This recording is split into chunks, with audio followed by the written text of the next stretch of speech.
ভাইয়ের আপনারা জানেন কিছুদিন আগে না দিঘিরচর বাজারে একটি অল্পের ইসলামী বিজনেস তার কাছ থেকে চাঁদাবাজি করছে ছিল তাদের বিরুদ্ধে সাইন জায়গা প্রতিবাদ করছে তারা মধ্যে বাজারে কি একটা মাইক আনছে তার মধ্যে বাজারে বিরুদ্ধে নষ্ট করেছে মানবীপত্র এখন বিরুদ্ধে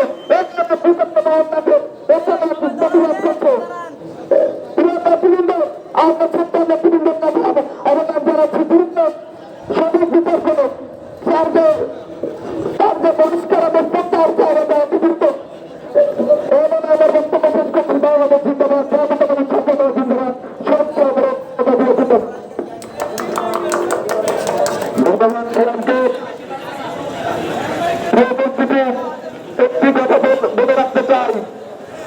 আওয়ামী দুঃখজনক খবরে যেটা নাজিরবাগ থানায় মামলা করে হয়েছে সেই মামলায় তারা